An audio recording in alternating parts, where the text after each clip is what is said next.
what they should be talking about is, instead of diversity fatigue, they need to be talking about diversity impact instead. Leave and really supporting the women at those critical, life transitions. And I've heard the 3 M's from you, and I don't know if you've added, but I've gone ahead and added the 4th M. Okay, you all right? So bang on that one. It is so shocking to know that paternity leave exists as a policy, but is not leveraged in a lot of organizations. Women coming back from maternity is what we heard in our focus group discussions was, how was your leave? How was your holiday? Did you have a good time?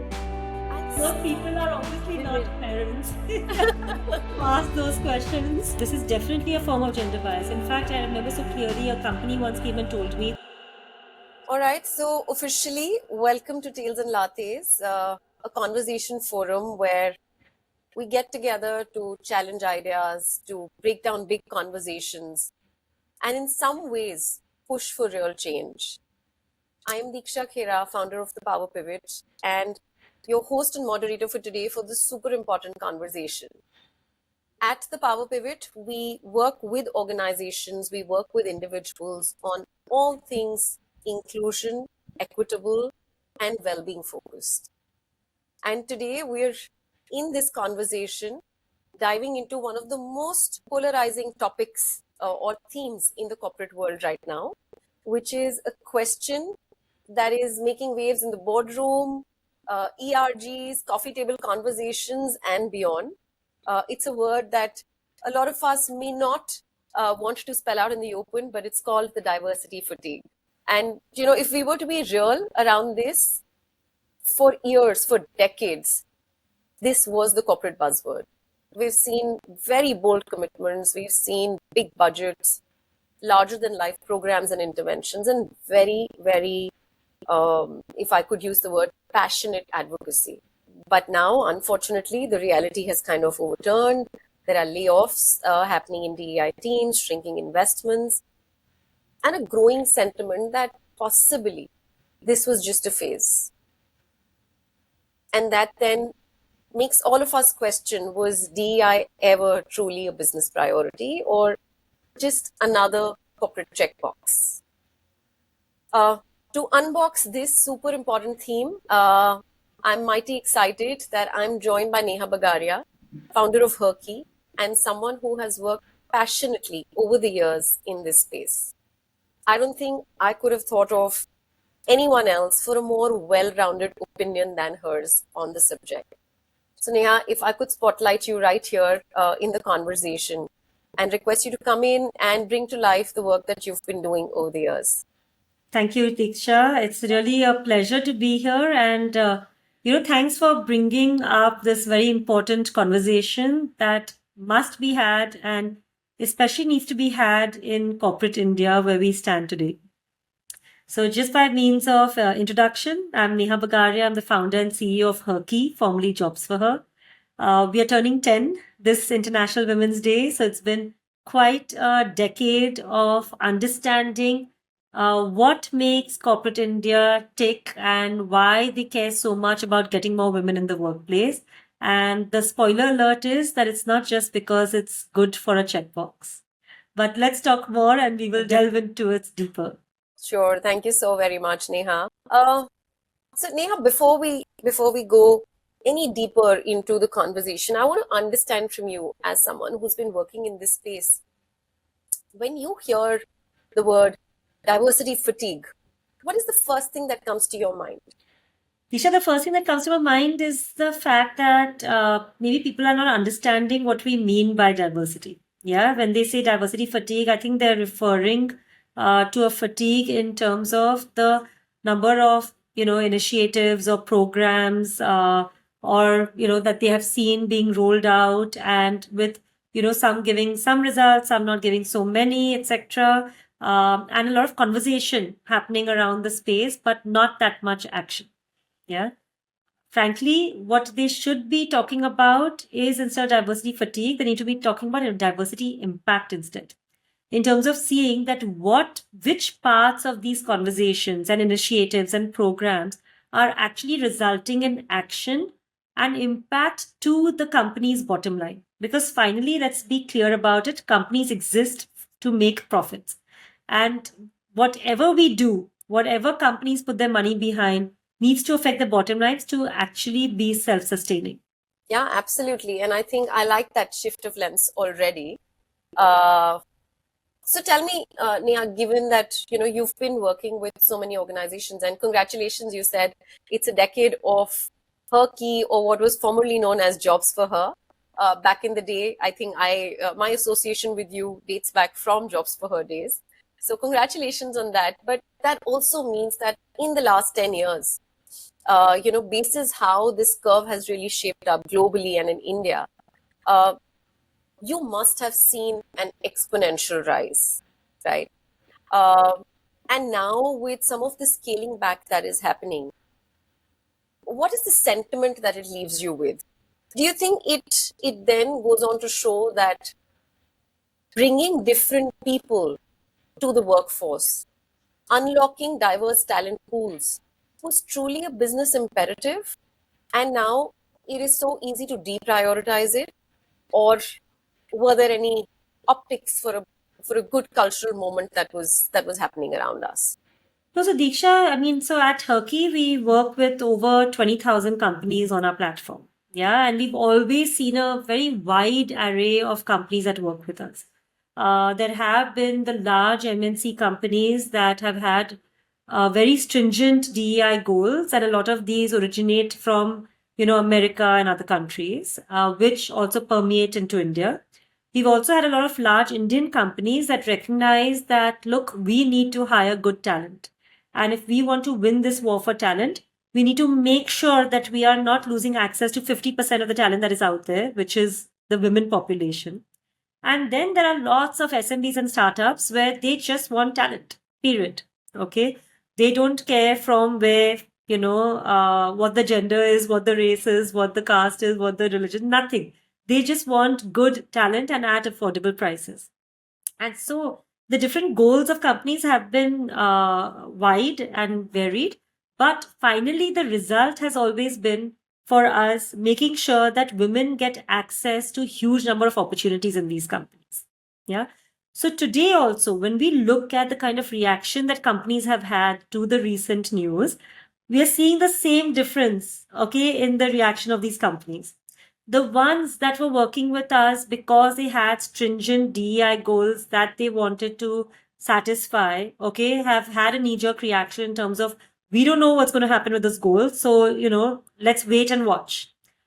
The ones that wanted to make sure that they are filling their positions with really good talent continue doing the work, continue doing the renewals. In fact, they're deepening the work that they're doing because now they have tasted blood. Now they have realized that, oh my God, there is such a great talent pool of women that is available. Most of them who are out of the workforce, if we can get them to come back into the workforce, we can have a very qualified, experienced, loyal employee base, which will also mirror our customer base and thus will be good for the bottom line. Absolutely. And I think that then, Neha, brings me to this other question or thought that I've been toying with ever since, this news came to fore. Obviously following the policy changes in the West, do you think we in India are best placed or positioned to just go out there and mirror global mandates? So if the West is pulling back, does that mean that India must also or would also possibly follow suit? I just wanted to understand, or do you think this is that opportune time, this is that moment where we at India can create a DEI framework, or an inclusive workforce framework, or an equitable framework that works best in our context? And the our context is the most important part of that question, Diksha. Yeah, first of all, we never saw India mirroring or aping the West when it came to DEI initiatives. Yeah. We have worked with a lot of large Indian companies, small Indian companies, startups across the board, and we always saw that their goal was to get good talent. Okay, it was never a flash in the pan. It was never a checklist or checkbox item to be checked out. And that is the reason why that's what's sustained today. Okay. So even today, when India actually looks at, hey, how do we want to make sure that we are getting more women in? Yes, because nothing has changed as far as Indian companies are concerned. the ones that are hiring still need those talent pools and are still working very hard to gain access to those talent pools. And by the way, when I'm saying Indian companies, I don't just mean, companies that are founded by Indians. I also mean the GCCs, and I mean, the global delivery centers in India. I mean the Indian counterparts of a lot of American companies, wherever there's a very strong need for talent. All of them are still working on making sure that they build these women talent pipelines to be able to increase not just the recruitment of women, but also the retention and advancement of women from a business hat on. And on that note, by the way, Diksha, when it comes to a DEI framework, right, to answer the second part of your question, I don't think that India needs to have the DEI framework of the West in any case. Okay. India has always looked at it from a very common sense, kind of a business sense, kind of a viewpoint. Yeah. That look, if we want to make sure that enough women are coming into our companies, we need to get those pipelines of women. Yeah. In which case, we need to make sure we're running, enough women hiring drives. We have programs, specific programs for women returnees. We are doing a lot of interventions in schools and colleges to make sure that these women are entering into the workplace. Also, Indian companies have been do a lot of work when it comes to just retention of women. They're continuing to do that across the board, right? When it comes to having different employee resource groups, having women-friendly policies. And then when it comes to advancement of women, again, they're running a lot of leadership development programs, a lot of training, all of it to ensure that they get good talent into their systems. Wow, that is so reassuring to hear in times like these, Neha. I think so heartening to know that no, unlike what we hear, what we gather from the so-called media sources, not everybody's plowing back. And no, it's not shut shop. Yeah, It's but just that's because they were putting never your- plowing in either. Yeah. I mean, the companies that were not doing it for a checkbox, okay, Yes, they weren't plowing in, so they're not plowing back. yes, Yeah. absolutely. They were always doing it for the right reason, and they continue to do it for that reason. Right. Right. Another interesting trend, Neha, and I think you could add a little more color and nuance to this. And there's enough and more research on this. It's a little paradoxical, but I think I was reading a LinkedIn report or research on something which said that more than 80% of DEI roles globally are actually held by women. And I mean, we all know that the women representation in the leadership roles otherwise in the CEO suite, etc., is very, very less. But it's an interesting pattern that kind of then emerged for me, and I wanted to kind of unbox that with you. When we look at DEI leadership, do you also feel that in some way then this pattern kind of reinforces the idea that equity and inclusion are a woman's work rather than a leadership responsibility? How do you look at No, that so data first and point? foremost, let's be very clear about the fact that the DEI work is extremely important work. Okay. And again, extremely important work for a company's bottom line, right? Now, the thing is that if we don't have diverse talent pools, okay, we're not getting diverse perspectives in, we're not getting diverse skill sets, capabilities. Also, if our consumer base is diverse, we need to make sure that our employee base is diverse. And that diversity runs across gender, race, abilities, different age groups, you name it. Okay, the whole idea is how do we make sure there's diversity in the workplace? Usually, you will see a lot of women, first of all, even when it comes to just people roles. Okay, if you look at HR teams across companies, you'll see a predominant majority number of women in those roles. Okay, because the people roles is something that women naturally gravitate towards. It could be nature, by the way, it could be nurture as well. Okay, where women are also expected to be better from a people point of view and they are nudged in that direction, right? Like you'll also see, for example, in technology roles, you'll see a lot of women in tech moving towards more managerial roles in tech because, everybody assumes and thus the woman also ends up honing her people skills. Now, that being said, DI roles is something that anyway ends up attracting those women who are in people roles even more because when you have been part of an underrepresented minority, you know the importance of making sure you get more and more people with different backgrounds. Yeah, because you know the strength of those diverse talent pools because you're part of those diverse talent pools. And which is why you'll see a lot of women, or you'll see even in the US, or you'll see people of color, okay, who would naturally gravitate towards these roles because they know the kind of impact that these roles can have to the company.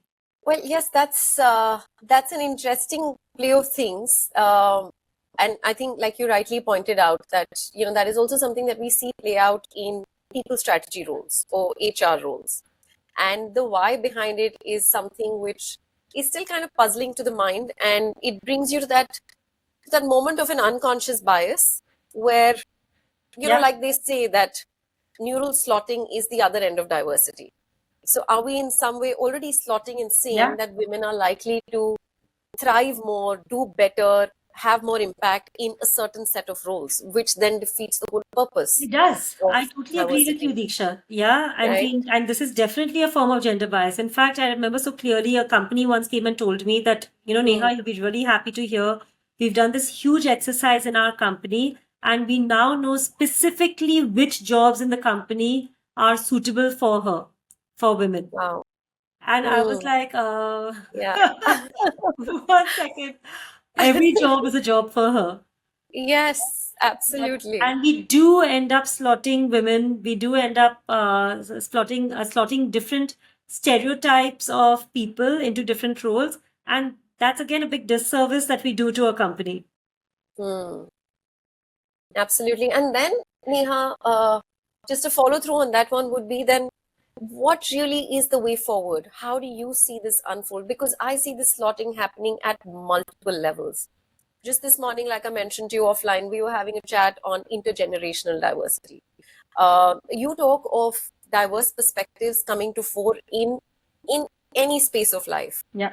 Moment we begin to slot and we begin to categorize and stereotype, there comes in the whole play of biases. Yeah. So how does one really tide over this and navigate this to truly build an equitable ecosystem for all of us? So, Diksha, at Turkey, actually, we believe in it's a multi-pronged approach where there are three main pillars. Okay, there's opportunities, learning, and communities. And these are the three main pillars that we look at using to solve every problem that exists when it comes to women in the workplace. Yeah.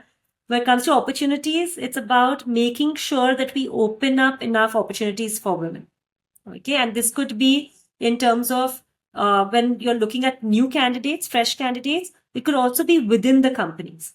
Okay, so for example, making sure over there that there's a lot of sensitization being done of companies to make them realize that there is no particular job that is suited for women and not suited for women. Yeah, or that if there are particular promotions available and that promotion requires a lot of travel and long hours, don't assume that that woman will not want to do it.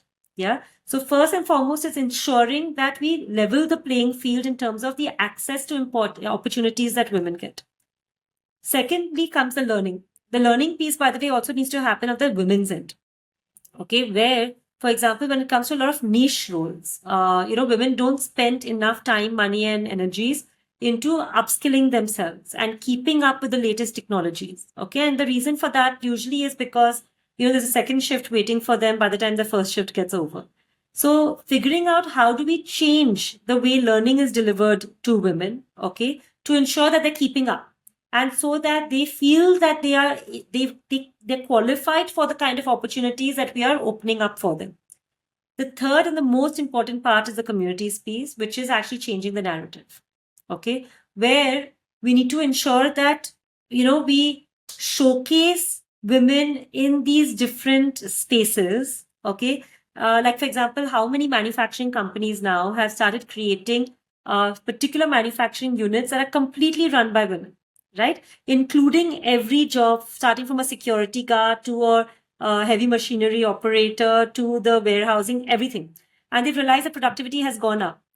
Now, if we make sure that we showcase such stories and change the narrative, then these biases that exist both at the end of the employer, both with the woman, with families, with society, then that's only when we can look at breaking down those biases.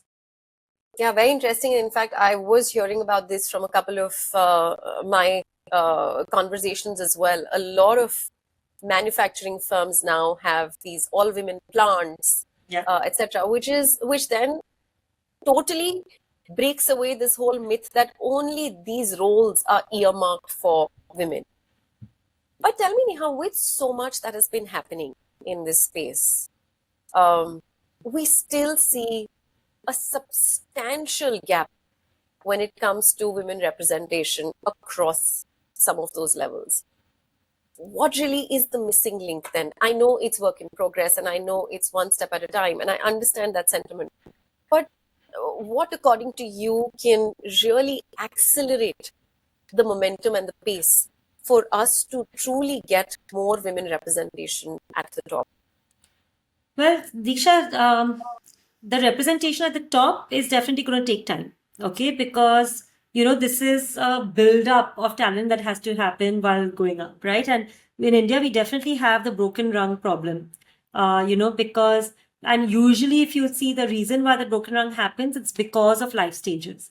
So, biggest change that we need to do is to recognize that, look, this is a work life journey that women go through. Yeah. And we need to figure out how we all as employers, as experts, as allies, we support women across this entire work life journey. Now, for example, as employers, we need to be cognizant about the fact that there are particular life stages during which we need to support that woman. Yeah, for example, maternity leave is a great example of that. During that maternity leave, also, instead of just providing maternity leave, how do we make sure we provide paternity leave as well? Okay, so that we are also encouraging fathers to take their equal share of the burden, right? And that will anyway help the women to be able to thrive in the workplace. Secondly, as experts, we need to make sure that we are constantly guiding, inspiring, mentoring women to be able to start working, because a lot of women don't even enter the workplace when they graduate, to restart working and to rise in their careers. The third piece, again, is very important when it comes to as allies. Okay, we need to help women in professionally networking and building those kind of networks that are required for career advancement. Now, women, for example, are great when it comes to networking for personal and social and family reasons. They just have never really activated those networks from their career and professional standpoint, right? So, how do we become that professional network for women? And that is why at Herky, by the way, our world consists of her and then it consists of for her. Because we strongly believe that we cannot do this alone. Okay. Every her needs a for her who's there as her, as a potential employer, as an expert, as that ally who will then push her forward in that journey. And that for her, by the way, can be a man or a woman. Absolutely. And I couldn't agree more. And I think coming back to your first point, which I thought was a very, very important point as well, where, there have to be these systemic changes. But tell me, Neha, some of these systemic changes, like you spoke about paternity leave and really supporting the women at those critical, life transitions. And I've heard the 3 M's from you, and I don't know if you've added, but I've gone ahead and added the 4th M. Okay, all right. So bang on that one. Yeah, so the 4 M's, etc. But so we at the Power Pivot have a program called Maternity Comeback Program, where we work with organizations helping women who are still a part of the organization. So they're not on a maternity leave. They've just gotten back from their maternity leave, but they're very much an employee of the organization.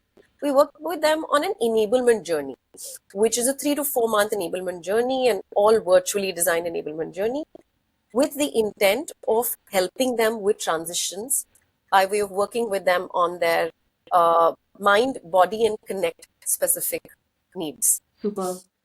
And in these conversations, what I realized was, Neha, that organizations have policies, have programs, have interventions. But the big question to ask is, where is the uptake on these policies and programs?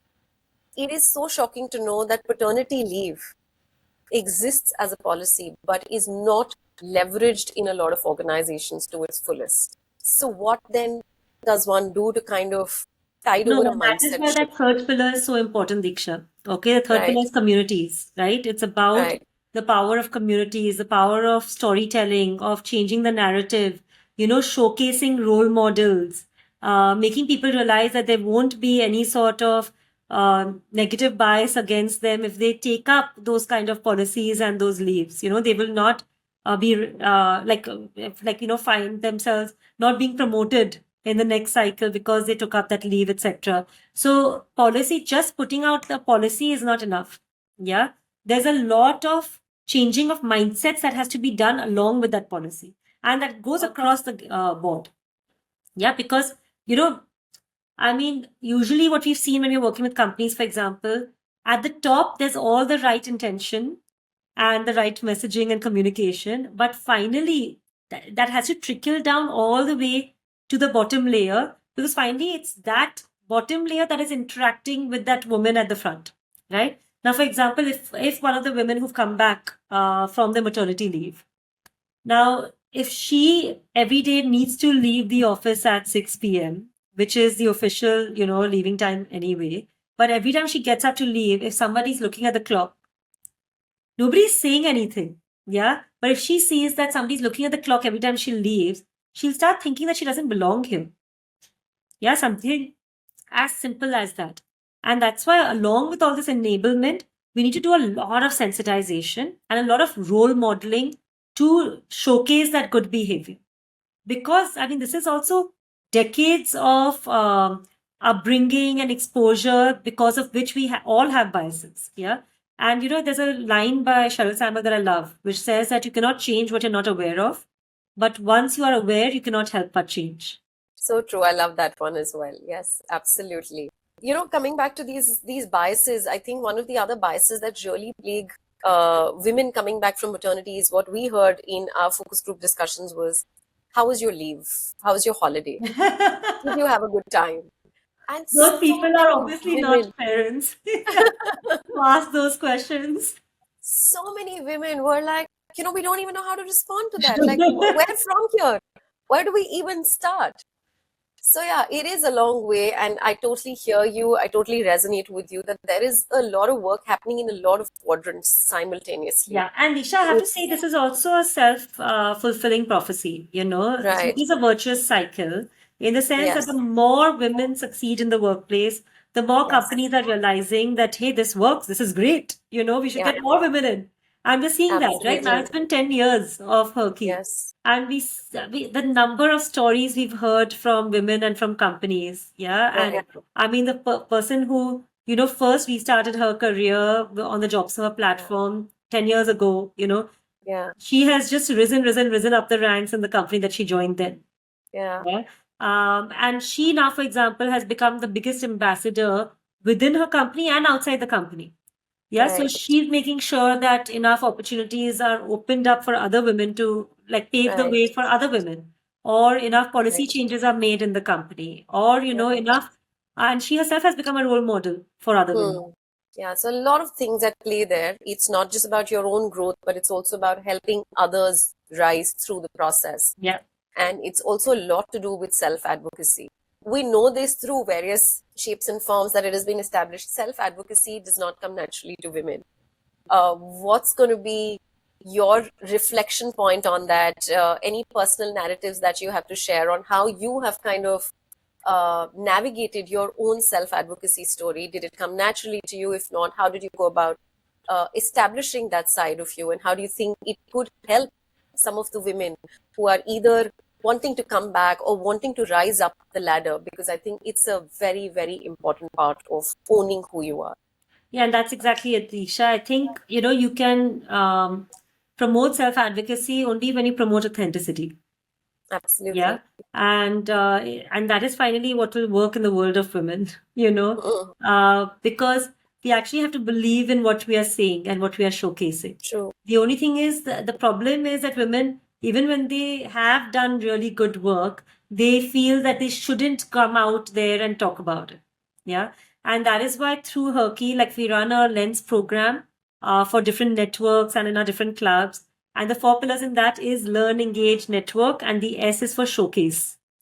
Okay, where we make it a point that we're constantly getting women to showcase their achievements, brag about their accomplishments, and not hold back. In fact, even on the profile that they create on our platform, we tell them, yes, talk about your work experience, talk about your education, but brag about your life experience.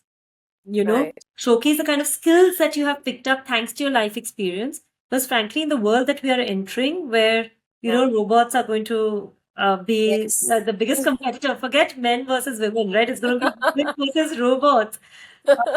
In that, what makes humans human are those Yeah, life experience skills. Yeah, and women have that aplenty.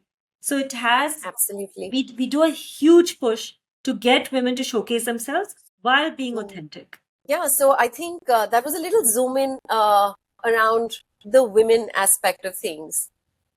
If we were to just zoom out, Neha, and go back to the conversation that we were having around the India lens on inclusivity. I mean, in India, culturally, just by way of how we're structured, how we're made, we're just a very layered country. There are a host of languages, castes, socioeconomic backgrounds, regional identities, etc. What, to your mind, Neha, does an India first DEI strategy look like?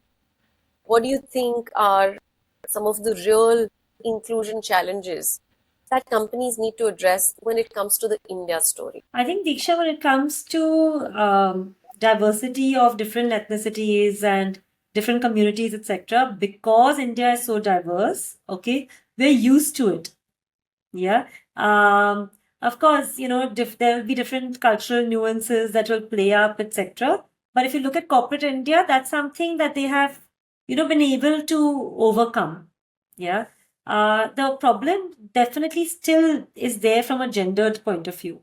And the reason is because, look, if you look at the previous generation, okay, if in our mother's generation, even the whole education of the girl child was a question mark, right? Where families had sons and daughters, they always, prioritize the education of the boy child over the girl child. It's our mother's generation who worked hard at changing that. Okay, but they weren't really there in the workplace so much. Now, the men in the current workplace, if you see the current workplace, a typical working person is a man, right? I mean, 80, 85, 80% of our workplaces are built by men, by men, for men, And of men. for men. Exactly, Yes. by men, for men, of men. Yeah. And it's Yes. not their fault. I mean, they were the ones who were in the workplace. Yes, Okay. absolutely. And also in their homes, they've seen their mothers not working, their wives might not be working, their sisters might not be Right. working. Yeah. So this expectation of that woman working is not there. Now, when Hmm. they have female colleagues, and Hmm. my God, when they have female bosses, okay, they're just not Yeah. used to it, Yeah. right? So this, but when it came to schools, okay, when Right. our generation in schools and all, we didn't feel any bias against women, Absolutely. right? Yes. But our mothers' generations felt that in schools itself. Yeah. Yeah. They saw the numbers thinning out in schools when it came Hmm. to girls pursuing, studies even beyond the 10th grade. Yeah. Right. We are seeing that same problem in the workplace now. We didn't see it in Right. schools and colleges, not even in colleges. Absolutely. Yeah. Yes. In fact, in India now, 50% of the graduating class are women, which is Yeah. huge. Okay. Yes. But not enough of them are entering the workplace or staying in the Workforce. workplace. Yeah. Yes. So that means in the workplace, though, those numbers are still thinning out, and as Hmm. you rise higher, it Hmm. becomes lonelier and lonelier for women. Hmm. Yeah. And those True. biases, perpetuate even more. This Absolutely. will take a generational change. Okay. Yes. I can guarantee you that our daughters in the Yeah. next generation, they will not feel this in the workforce either. Okay. The way we didn't feel any differently from a boy in Right. our schools and colleges, they Hmm. won't feel differently in the workplace. But Hmm. for that, we will have to, it's on us. The mantle is on Yes. us to push that change in the workplace, the one that was Absolutely. pushed in schools and colleges. Yeah. Absolutely. And in Yeah. the 10 years of Herky, I can't tell you how much change we've already seen. You know, Yeah. in the beginning, there were so many companies who told us that we don't want to hire mothers, we don't want to hire women, we don't want to I'm hire sure. women on a break, all of that. Hmm. And now Yeah. that we've seen that this is good for business, they have all Hmm. reversed their Yeah. policies. So Yeah. it will take some time, but the change is Absolutely. happening. And for the next generation, the road will be really clear. Fantastic. So heartening to hear that. There's hope. Like they say, you see glimmers. Yeah. That right there was one of my glimmers for future. I also feel, Neha, that while we're all working towards this change, to happen, to manifest, to be supported in our workplaces. Personally, having worked in this space for the last few years, I've realized that a lot of work also has to be done in our homes. Yeah. If we want an equitable workplace, then we want to also build equitable homes. So we need to get over the shackles of defining our roles, our contributions basis our gender. And I think that in itself is going to be a very, very big change, which will then start manifesting at workplaces. Because, like you rightly said, for so many women, their work shift does not get over at 6. In fact, they go in for another work shift. And that exactly is what has to change, so that when they get back to their homes, it is an equitably split body of work. And there's also so much research that's happening around the emotional load, the mental load that women are carrying at all times. So, for things to really shine on the workforce front, I think things really have to iron out in our homes. Yeah, but Disha, I'm a big believer in market economics. Okay. Yeah. And we saw that play out after the pandemic, right? Yeah. And when the pandemic, when a lot of men who were sole breadwinners, when they lost their jobs, okay, a lot of families started rallying behind the woman's career. Yeah. So at the end of the day, okay, when families start realizing that, hey, wow, the income of the family can go up if we can get this already qualified, capable woman also being in the workforce, they will automatically start rallying behind her career, okay, and Right. supporting her career, Right. And for that, by the way, women are going to have to invest in the household help that is required at homes. Yeah. Because of course, Absolutely. we definitely need to have difficult conversations to get the men to also contribute equally to the household.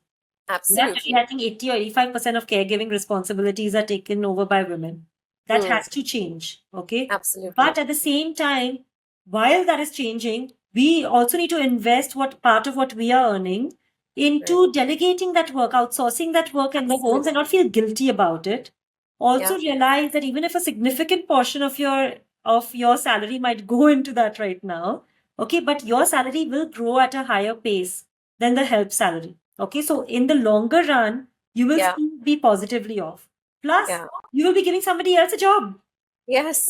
You'll be getting somebody Absolutely. else. Generating employment all around. Exactly. Yeah. Yeah. That is why if we really want to be able to succeed in our careers, we also have to, the way we have to rely on a good team at work, we have to Right. build that good team at home as well.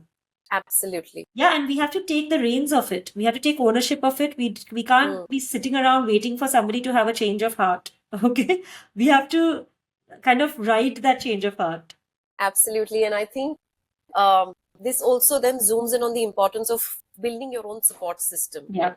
Be it with your family, be it with your friends, be it with your colleagues at work, be it with the help, the staff that you can bring on board. Everything collectively is what can help you, own the other part of your life. So that bit of mindfulness is something that I think is much needed for women across the transition points. And nobody needs to be a superwoman. Okay? Yeah, I mean, absolutely. that's what, we've always had this whole thing that behind every successful man, there's a woman. Okay. Yeah. Now we need a beside every successful woman, there's a man too. Yes. So we don't need to do it alone. Okay. And you Absolutely. don't even need to, by the way, wait for that man. Yeah. You can, build your own support system, right? Your support system Absolutely. doesn't even have to be your family if they are not supportive. Yeah. Yes. Find your troop of other women and men who will pull you up Yeah. and push you down. Yeah, totally. And I think a lot of times we as women have just been conditioned to think, don't ask for help. Oh my God, you're just, are you caving in? And is that why you're asking for help? Are you not strong enough to do it by yourselves? And at umpteen forums, conversations, this is one thing that I always kind of say out very loud and clear, because I learned it the hard way, that asking for help is actually one of the bravest things to do. Yeah. So I think if you want to build Yeah, your I'd love support to share, system, you need Diksha, to. actually, this reminded me how, like, last year, in September, I had a big medical emergency in my family. And we had her rising was coming up in 2 weeks. It was, that's right, you were speaking in one of our, in Horizon Bombay or Delhi? Delhi, yes, I Delhi, remember. yes. Okay, and when this bomb dropped on my plate, I spoke to my support system, which is my team. Yeah. So I spoke to my team in the office, and this was the very first time in these, by then it was 9 years that I hadn't been here for one of our flagship events. And the person who runs our events vertical now, she's employee number one of JobServer, by the way. Yeah. And she told me, don't worry, Neha, we've got this. Yeah. You go do what you need to do. And then I spoke to my team at home. Okay. So I spoke to my husband and I spoke to my mother in law. Right. And because my kids had their exams coming up at the same Oh, time, okay. in October. Yeah, Yeah. And I yeah, knew that I would be away for maybe a month. I had no idea, right, by the way, how long I'd have to be away. right. And they said, "Don't worry, we've got this." Yeah, Mm, and that is the only way that I could manage it. I yeah, didn't like I literally dropped two super important balls in my hand. Yeah, yes, my kids and my work. Like these are yes, literally the most important on an any day basis. These are the most important balls in my hand. yes, And I yes. handed them over to my support system so that I could be there to take care of this emergency. Absolutely. No, and thank you so much for sharing that little uh, story from your life with us. I think I always say this that it's stories like these and moments and experiences like these that give us the strength Yeah. to keep moving on. And thus, conversations like these are supremely important. Yeah, and by the way, Her Rising was a big success. Yes, I was a Thanks part of to it, I remember. yeah, thanks to that successful Her Rising, now I have stopped being a bottleneck for our events. The team has started rolling out a calendar of events. It doesn't have to be stopped by my calendar. Uh, my kids did well enough in their exams. Fantastic. So everything fell in place. And the medical emergencies also in the past now. Fantastic. So heartening to hear that, Neha. Thank you for sharing. Neha, the one last thing that I want to definitely, invite you to speak about. What do you think the next gen women leadership charter would look like? What do you think is going to be maybe a decade from now or 2 decades from now? What do you think are going to be priorities for women enablement, for women inclusion, for gender parity that we would really be talking about? So we're just fast forwarding to future and leaving ourselves and everybody else with glimmers of hope on what is it that we could expect to be talking about No, I in love the the future. question. Yeah, I love the question, Diksha. I think the workplace is in for a drastic change. Mm-hmm. Okay, and that change will be driven by these next gen women leaders. Okay, Mm, because frankly, only when you go through, it's like when Sheryl Sandberg became pregnant when she was working at right. Facebook. Okay, Mm, that's when she realized that, oh my God, we need separate parking spots for pregnant women closer to the office building, right? Nobody had any ill intentions towards pregnant women, but nobody just realized that this need exists. Yeah. So as we get more and more women leaders at the top, they will drive a sea change when it comes to company policies, company culture, company programs, company networking. Okay. And that will pave the way for the next set of women leaders. Yeah. Because, for example, the way we go through performance appraisals and evaluations, right? Right now, right. they're not rigged towards making sure that women are showcasing themselves well enough. Yeah. Versus when they are being evaluated against men and men are, overstating their achievements, women are understating them, women are holding themselves back. Or when it comes to networking in the office, if it's done in the men's restroom or on smoke breaks or the golf course, okay, it's not inclusive women. So how do we get women at the table? Or even mansplaining, okay, in the boardrooms. Making sure that all this goes away, okay, is what will pave the road for the next set of women leaders. And it's going to be the few women who make it to the top during our generation who will then drive that change for the others. All right. So, on that very, very hopeful note, before we let you go, Neha, I just wanted to do a quick, fun segment with you. Sure. If you're up for it, just a little rapid fire of sorts, putting you on the hot seat and putting forth a few questions for which you could give like a very brief one word, two word kind of answer. Sure. Does that sound okay? Yeah. What, according to you, is the one book or the one quote that every woman in the world should be aware of? Wow. I think it would be what I think Emma Watson said this and when she was the UN Women Ambassador. She said, if not me, who? If not now, when? That's lovely. That's beautiful. A lot of women, Neha, have been struggling with or find it very hard to restart their careers after a break. What, according to you, because there's like a whole playbook available on this now. There are a lot of support systems, mechanisms that are available. But what, according to you, is the first step for her to restart her career journey? I think the biggest thing is getting over your fears. Okay. So realizing that you need a very different kind of a management degree when you're restarting your career. So you need fear management, you need guilt management, you need time management, and you need biases management. Yeah. You need a different playbook for sure. Yeah. You've been an entrepreneur yourself. I just want to understand what, according to you, are the top 2-3 traits of successful women entrepreneurs?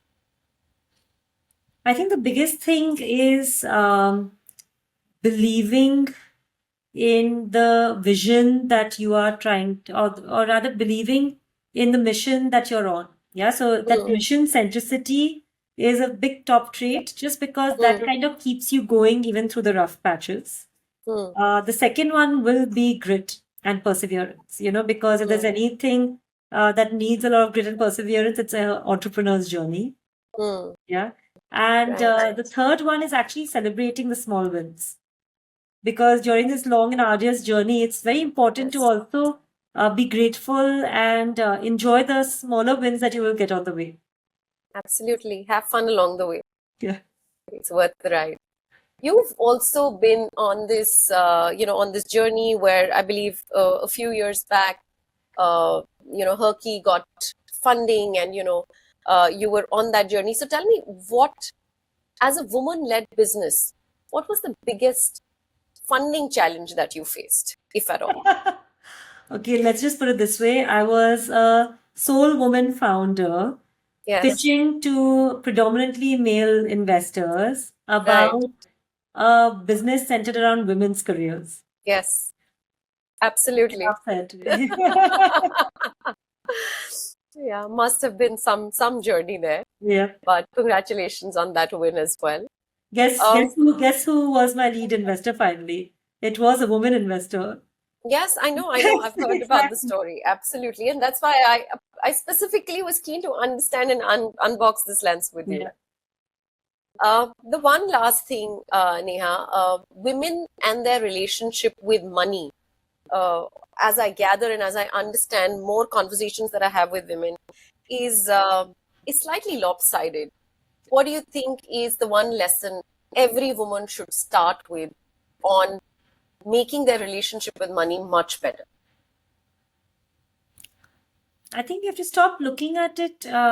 First of all, I think we should think that being money-minded is not a bad word. Absolutely. Okay. Yeah. And being a career woman or career-oriented is not a bad word either. Yeah. And we need to realize that, look, if we want to have equal decision-making powers, we need to also have equal financial powers. Right. Yeah. Because only then can we really get that say on the table. And for that, we need to be comfortable in bringing in the money and in deciding where to spend that money. Super. I think we've had some nuggets of gold in that conversation there, Neha. Thank you so very much for making time and being here with us. As always, been a pleasure and a delight to be in conversation with you. Great. Thank you so very much. Thank you for inviting me. This was a real pleasure. Thank you.